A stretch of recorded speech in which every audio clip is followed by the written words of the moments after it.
காலையில் டிஃபன் செய்ய டைம் இல்லாமல் சாப்பிடாமே போகிறீங்களா? அப்போது இந்த ஒரு கிரானுலா ரெசிப்பியை செஞ்சு வச்சிட்டிங்கன்னா கவலையே இல்லாமல் இருக்கலாம். டக்குன்னு நீங்கள் பாலோட மிக்ஸ் பண்ணி சாப்பிட்டிங்கன்னா எல்லா சத்துக்களும் கிடைக்கும். வாங்க எப்படி செய்கிறதுன்னு வீடியோக்குள்ளே போய் பார்க்கலாம்.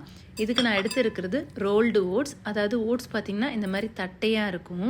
இந்த மாதிரி ஓட்ஸில் செஞ்சிங்கன்னா டேஸ்ட் நல்லாயிருக்கும். கடைகளில் பார்த்திங்கன்னா அதிக விலை கொடுத்து வாங்குறதை விட நம்ம வீட்டிலேயே செஞ்சுக்கிட்டோன்னா ரொம்ப பட்ஜெட் ஃப்ரெண்ட்லியாக இருக்கும். இந்த ரோல்டு ஓட்ஸை 2 கப் அளவு எடுத்திருக்கேன். நீங்கள் வீட்டில் இருக்கிற ஏதாவது ஒரு கப் எடுத்துக்கோங்க. எல்லாத்தையும் இதிலே மெஷர் பண்ணிக்கலாம். அடுத்ததாக பாதாம் எடுத்திருக்கேன். பாதாமை இந்த மாதிரி கட் பண்ணி வச்சுக்கலாம். அடுத்ததாக இது கூட முந்திரியும் சேர்க்க போகிறேன். பாதாம் முந்திரி இது 2ம் கட் பண்ணி வச்சு சேர்க்கலாம். இது கூட வேறு ஏதாவது நட்ஸ் நீங்கள் சேர்க்கறதுனாலும் சேர்க்கலாம். வால்நட், பிஸ்தா அந்த மாதிரி. நான் இந்த 2 மட்டும் சேர்க்குறேன். அடுத்ததாக இது கூட ஒரு 3லேருந்து 4 டேபிள் ஸ்பூன் அளவுக்கு பம்கின் சீடு சேர்க்குறேன். கூடவே ஒரு 4லேருந்து 5 டேபிள் ஸ்பூன் அளவுக்கு ஃப்ளாக்ஸ் சீடு சேர்க்குறேன். இந்த 2ம் பார்த்திங்கன்னா முடி வளர்ச்சிக்கு ரொம்ப ரொம்ப நல்லதுங்க. அடுத்ததாக ஒரு 4லேருந்து 5 டேபிள் ஸ்பூன் அளவுக்கு சியா சீட்ஸ் சேர்க்குறேன். இது கூட நீங்கள் வேறு ஏதாவது சீட் சேர்க்கறதுனாலுமே சேர்த்துக்கலாம். எல்லாமே ஆப்ஷனல் தான். நான் இது கூடவே டேஸ்ட்டுக்காக ஒரு 1/2 கப் அளவுக்கு ட்ரைடு ப்ளூபெர்ரி, கிரான்பெர்ரி சேர்க்குறேன். இது எல்லாமே எங்கே கிடைக்கும்னு பார்த்தீங்கன்னா, இப்போ ஆன்லைன் நீங்கள் பார்க்குறீங்கன்னா ஆன்லைன் ஷாப்பிங்கில் கிடைக்கும். இல்லைனா பெரிய பெரிய சூப்பர் மார்க்கெட்டில் கிடைக்கும். இது கிடைக்கலன்னா நீங்கள் ஸ்கிப் பண்ணிடலாம், தப்பில்லை. இப்போ இது கூடவே ஒரு 3லேருந்து 4 ஸ்பூன் அளவுக்கு கொக்கோ பவுடர் சேர்க்குறேன். கொக்கோ பவுடர் சேர்க்கும் போது பார்த்திங்கன்னா ஸ்மெல்லு சூப்பராக இருக்கும், டேஸ்ட்டும் நல்லாயிருக்கும். அடுத்ததாக ஒரே ஒரு டீஸ்பூன் அளவுக்கு நெய் சேர்க்குறேன். நெய்க்கு பதில் நீங்கள் தேங்காய் எண்ணெய் கூட சேர்த்துக்கலாம். அடுத்ததாக ஒரு 3 ஸ்பூன் அளவுக்கு, அதாவது டீஸ்பூனில் 3 ஸ்பூன் அளவுக்கு தேன் சேர்க்குறேன். தேன் சேர்க்கும் போது பார்த்திங்கன்னா இது எல்லாமே ஒன்றோடு ஒன்று மிக்ஸ் ஆகும். உங்களுக்கு லைட்டாக ஒரு இனிப்பு டேஸ்ட்டும் கிடைக்கும். இப்போ இது எல்லாத்தையுமே சேர்த்துட்டு நல்லா ஒன்றோடு ஒன்று மிக்ஸ் பண்ணி விட்டுருங்க. இப்போ நான் இன்றைக்கி செய்ய போகிறது ஏர் ஃப்ரையரில் தான் உங்களுக்கு செஞ்சு காட்ட போகிறேன். இதே உங்ககிட்ட ஏர் ஃப்ரையர் இல்லைன்னா ஒரு இன்க்ரீடியன்ஸுமே தனித்தனியாக நீங்கள் ரோஸ்ட் பண்ணிவிட்டு அதுக்கப்புறமா நீங்கள் இந்த மாதிரி கப்பில் சேர்த்துக்குங்க. இப்போ ஒரு பிஞ்ச் அளவுக்கு உப்பு மட்டும் சேர்த்துக்கிறேன்.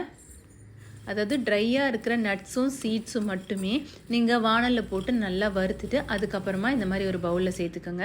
அதுக்கப்புறம் இருக்கிற ட்ரை ஃப்ரூட்ஸ் எல்லாம் அப்படியே சேர்த்துக்கலாம். இப்போ ஏர் ஃப்ரையரை ஓப்பன் பண்ணி நம்ம ரெடி பண்ணி வச்சுருக்க கிரானோவில் உள்ளே சேர்க்க போகிறோம். ஏர் ஃப்ரையரில் சேர்க்கும் போது பார்த்திங்கன்னா நம்மளுக்கு ரொம்ப சிம்பிளாக வேலை முடிஞ்சிடும். எல்லாத்தையும் மிக்ஸ் பண்ணிவிட்டு ஏர் ஃப்ரையரில் சேர்த்துட்டு நம்ம டெம்பரேச்சர் செட் பண்ணிட்டா போதும், அதுவே ரெடி ஆகிடும். நம்ம வீட்டில் வானலில் செய்கிறதுனாலுமே நீங்கள் ஒரு 15 நிமிஷம் ஒதுக்கி செஞ்சு வச்சிட்டிங்கன்னா 1 மாதம் வரைக்கும் நீங்கள் ஈஸியாக பிரேக்ஃபாஸ்ட் சாப்பிட்டு போயிடலாம். இப்போ 140 டிகிரி செல்சியஸில் வைக்க போகிறேன். டைமிங் பார்த்திங்கன்னா ஒரு 15 மினிட்ஸ் போல் வைக்கிறேன். இடையில ஒரு 3லேருந்து 4 நிமிஷத்துக்கு ஒரு முறை ஓப்பன் பண்ணி இந்த மாதிரி கலந்து கொடுத்துட்டிங்கன்னா ஈவனாக உங்களுக்கு நல்லா கிறிஸ்பாக ரெடி ஆகிடும். எதுக்காக நான் ஏர் ஃப்ரையர் செலக்ட் பண்ணியிருக்கேன் பார்த்திங்கன்னா, வேலை சிம்பிளாக முடியணும் அப்படிங்கிறதுக்காக தான். இல்லைன்றவங்க நான் சொன்ன மெத்தடில் நீங்கள் ட்ரை பண்ணிக்கோங்க. இப்போ கரெக்டாக 15 மினிட்ஸ் ஆகிடுச்சு. நல்லா ஃபுல்லாகவே பார்த்திங்கன்னா ட்ரையாக ரோஸ்ட் ஆகிருக்கு. எல்லாமே பார்த்திங்கன்னா நல்லா மொறுமொறுன்னு இருக்கும். இப்போ இது கூடவே கடைசியாக நான் கருப்பு திராட்சை சேர்க்க போகிறேன். நீங்கள் சப்போஸ் உங்ககிட்ட ப்ளூபெர்ரி, கிரான்பெர்ரி இல்லைன்னா அதுக்கு பதில் இந்த மாதிரி உலர் திராட்சையை சேர்த்துக்கலாம். கருப்பு திராட்சையும் சேர்த்துக்கலாம், இல்லை சாதா திராட்சையும் சேர்த்துக்கலாம். இதை கடைசியாக சேர்த்துக்கோங்க. கடைசியாக சேர்த்துட்டு லைட்டாக ஒரு மிக்ஸ் மட்டும் பண்ணி கொடுத்துட்டிங்கன்னா சூப்பராக ரெடி ஆகிடும். இப்போ இதை வேறு ஒரு பவுலுக்கு மாற்றி வச்சுக்கலாம். ஃபஸ்ட்டு நீங்கள் தொட்டு பார்க்கும்போது உங்களுக்கு லைட்டாக அந்த கிறிஸ்பினஸ் தெரியாது. நல்லா ஆறின பிறகு உங்களுக்கு நல்லாவே அந்த கிறிஸ்பியாக முறுமுறுன்னு இருக்கும். அப்போ சாப்பிட ரொம்ப சூப்பராக இருக்கும்.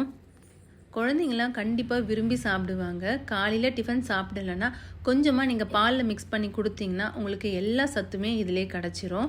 பார்த்திங்கன்னா நான் எல்லாத்தையும் மிக்ஸ் பண்ணி இந்த மாதிரி எடுத்து வச்சுருக்கேன். கையில் தொட்டு பார்த்திங்கன்னா தெரியும், நல்லா அந்த ஓட்ஸ்லேருந்து எல்லாமே ரொம்ப கிறிஸ்பாக இருக்கும், முறுமுறுன்னு இருக்கும். பாலில் போட்டு சாப்பிடும்போது நல்லாயிருக்கும். அதே போல் இது நல்லா கிறிஸ்பானதால் நம்ம டேரெக்டாகவே சாப்பிட்லாம். இது குக் பண்ணணும்னு அவசியமே கிடையாது. இந்த மாதிரி ஏர்டைட் கண்டெய்னரில் போட்டு ஸ்டோர் பண்ணி வச்சுக்கலாம். நீங்கள் ஃப்ரிட்ஜில் வைக்கணும்னு கூட அவசியம் இல்லை, ரூம் டெம்பரேச்சரில் வைக்கலாம். 1 மந்த் வரைக்கும் ரொம்ப சூப்பராக இருக்கும். இதில் அந்த கொக்கோ பவுடர் சேர்த்துருக்கிறதால ஸ்மெல் ரொம்ப சூப்பராக இருக்குங்க. இப்போ எப்படி ரெடி பண்ணுறதுன்னு பார்க்கலாம். ஒரு பவுலில் 3லேருந்து 4 டேபிள் ஸ்பூன் அளவுக்கு இந்த கிரானுலா சேர்த்துக்கிறேன்.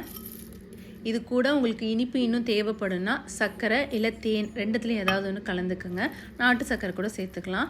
இப்போ இதில் காய்ச்சி ஆற வச்சுருக்க பால் இல்லாட்டி சூடாக இருக்கிற பால் எது வேணாலுமே சேர்த்துக்கலாம். சேர்த்துட்டு கலந்து கொடுக்கும்போது இந்த கொக்கோ பவுடர் நல்லா அதில் மிக்ஸ் ஆகி உங்களுக்கு அப்படியே சாக்லேட் ஃப்ளேவர் கிடைக்கும். சாப்பிட ரொம்ப சூப்பராக இருக்கும். எல்லா நட்ஸும் நல்லா கிறிஸ்பாக இருக்கிறதால சாப்பிடும்போது க்ரன்ச்சியாக இருக்கும்.